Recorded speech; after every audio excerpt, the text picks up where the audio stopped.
Bismillahirrahmanirrahim. Assalamualaikum warahmatullahi wabarakatuh. Alhamdulillah, segala puji bagi Allah Subhanahu wa taala. Wassalatu wassalamu ala Rasulillah. Selawat dan salam pada Rasulullah Muhammad sallallahu alaihi wasallam. A'udzu billahi minasyaitonir rajim. Wal takum minkum ummatun yad'una ilal khairi wa ya'muruna bil ma'rufi wa yanhauna 'anil munkar ila akhir ayat. A'udzu billahi minasyaitonir rajim.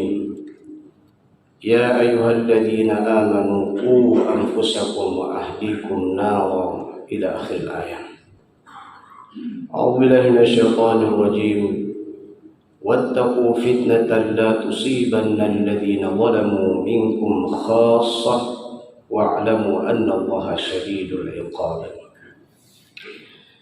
Jamaah rahimakumullah, judul nasihat kita di subuh yang mulia ini adalah maksiat mengancam gerak cepat sebelum turun azab.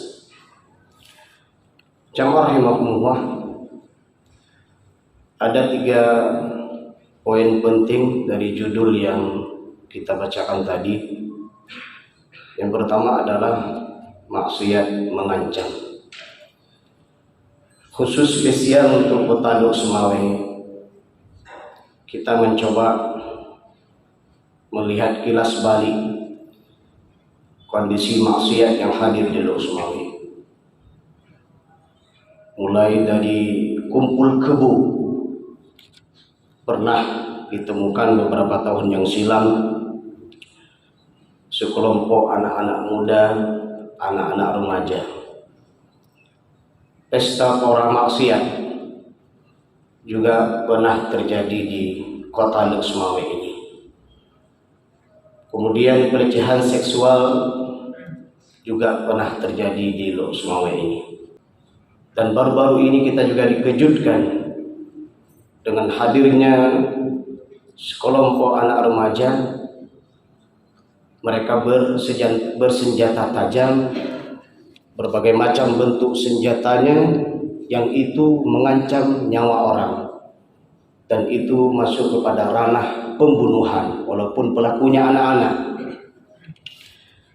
Maka dari segi lain juga kita melihat ternyata Lok Semawe adalah tempat yang strategis, tempat transit. Dari arah timur orang akan transit di Lok Semawe. Dari arah barat mereka juga akan transit di Lok Semawe. Artinya tempatnya sangat strategis. Bapak Ibu jamaah rahimakumullah, jam-jam 11 malam atau jam setengah 12 lebih kurang, kalau kita perhatikan akan datang anak-anak muda dan remaja dengan motornya dari arah barat, ya, mungkin di Kurungbuku atau beberapa kecamatan lainnya itu udah gelap gulita, mungkin toko-toko sudah tutup, kuliner mungkin tidak begitu ramai, atau daerah Lok Sukun dan sekitarnya. Tapi yang uniknya adalah anak-anak remaja dan anak muda ini bersepakat dari arah barat dan arah timur mereka berkumpul di Lok Semawe untuk bermaksiat. Dan kita pernah berjumpa dengan beberapa kelompok anak muda. Setelah kita bertanya dan survei, ternyata mereka bukan anak Lok Semawe, tapi dari luar Lok Semawe masuk ke Lok Semawe. Belum lagi persoalan maksiat di tempat-tempat kuliner, di kedai kopi, baik kedai kopi di dalam ruangan maupun kedai kopi di luar ruangan. Artinya lengkaplah bentuk maksiat yang hadir di Lok Semawe ini. Terus poin kedua kita sebutkan dalam judul nasihat kita adalah gerak cepat. Jadi ini sudah butuh, sudah perlu. Kalau kita merujuk kepada beberapa ayat yang kita bacakan tadi, mulai dari menjaga diri dan keluarga, surah At-Tahrim ayat 6, Allah menyebutkan Ya ayyuhalladzina amanu qu anfusakum wa ahlikum nara. Ini gerak cepat dari keluarga. Dalam tafsir kita melihat kalimat qu di sini adalah kalimat jagalah di sini adalah bermakna wiqayah. Artinya penjagaan. Bagaimana seorang suami dan istri bisa menjaga anak-anaknya dari neraka. Bagaimana seorang gizi dengan masyarakatnya bisa berperan bersinergi, bisa menjaga keluarga gizi dan masyarakat di situ dari api neraka. Seorang Pak Camat dengan warga kecamatannya, antara Pak Camat dengan warga kecamatan bersinergi agar masyarakat kecamatan tersebut terhindar dari api neraka. Seorang wali kota atau bupati bersinergi ya dengan masyarakat kabupaten kotanya agar terhindar dari api neraka. Seorang gubernur dengan daerah provinsi yang dia pimpin bersinergi bagaimana daerah provinsinya terhindar dari api neraka. Hatta seorang presiden pun harus punya semangat untuk menuntaskan bentuk maksiat dari negaranya. Dan hari ini kita juga dikejutkan ketika ada penghina Al-Quran. Ternyata hari ini Malaysia mencetak 1 juta Al-Quran sebagai bentuk membalas kejahatan tersebut dengan kebaikan. Nah, di mana Indonesia hari ini? Kita menantikan kalimat Indonesia, kita menantikan sepak terjang Indonesia yang katanya adalah mayoritas Muslim. Ketika Al-Quran dihina, mana sikap kita membela Al-Quran? Ini gerak cepat yang kita maksudkan. Persoalannya kita tidak gerak cepat dan tidak tanggap dengan firman Allah dalam Al-Quran. Padahal Allah sudah menyebutkan kalimat-kalimat gerak cepat. Meskipun nanti ada prosesnya. Kalau kita merunut kepada surah Ali Imran ayat 102 sampai dengan 104. Diawali dengan ayat ya ayyuhalladzina amanu taqullah, beriman dan bertakwa kepada Allah dan memegang kuat keislaman. Ayat 103 wa'tasimu bihablillah, jangan berpecah belah, bersatulah dalam nilai agama. Ayat 104 Allah menyuruh kita wal takum. Kalimat wal takum juga bentuk perintah. Hendaknya ada minkum ummah, di antara kalian itu ada sekelompok, ada masyarakat, ada lembaga, ada aparatur pemerintahan. Apa yang Allah ajak di sini? Yad'una ilal khair, mengajak kepada yang baik. Wa ya'muruna bil ma'ruf, mengajak kepada kebaikan. Wa yanhauna 'anil munkar. Di ujung ayat Allah menyebutkan orang yang mengajak kepada kebaikan, yang mencegah dari kejahatan. Wa ulaika humul muflihun, mereka itu orang beruntung di dunia diberikan kedamaian, karena sesungguhnya para pelaku maksiat itu merusak kedamaian. Itu harus kita ingat. Sementara Allah dan Rasul menyuruh kita kepada kedamaian, nah sementara pelaku maksiat merusak kebaikan, merusak ketentraman, merusak kedamaian, maka itu harus dicegah. Ketika kita mencegah tersebut, Allah menyebutkan wa ulaika humul muflihun, mereka itu beruntung, terhindar daripada berbagai macam bentuk kesengsaraan. Nah, di sini kita melihat dari aparatur pemerintahan itu tinggal mengeluarkan instruksi ke perhotelan jaga syariat, ya, ke tempat-tempat kuliner jaga syariat. Alhamdulillah dengan ada hadirnya kuliner luar biasa, banyak santapan makanan dan minuman yang bisa kita makan. Tapi ternyata ada di antara mereka bukan hanya melakukan itu. Mereka menjadi pelaku maksiat yang di depan mata kita. Begitu banyak anak-anak muda yang duduk di lesehan-lesehan tempat-tempat trotoar tersebut, berdempetan, berdekatan. Mereka bermaksiat di depan mata kita. Kita lewat tapi tidak tahu apa yang bisa kita lakukan. Jadi ini hati-hati. Pelaku maksiat itu ramai, pencegahnya juga harus ramai. Karena kalimatnya juga jamak. Pelaku maksiat itu jamak. Nah, pelaku kebaikan juga harus banyak, bersatu. Nah, ini saya pikir perlu ada instruksi mulai dari aparatur kampung membuat peraturan.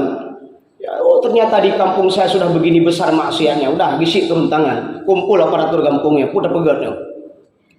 Karena Di dalam surat Al-Anfal ayat 25 Allah menyebutkan, dan peliharalah diri kalian dari siksaan yang tidak hanya menimpa orang-orang zalim saja di antara kamu. Ketahuilah bahwa Allah sangat keras siksanya.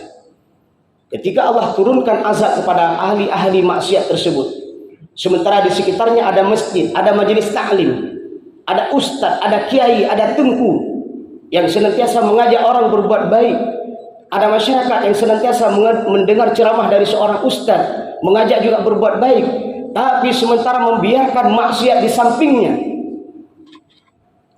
Maka di sini dengan kondisi begini di setiap kampung, dan wali kota harus berpikir membentuk badan anti maksiat.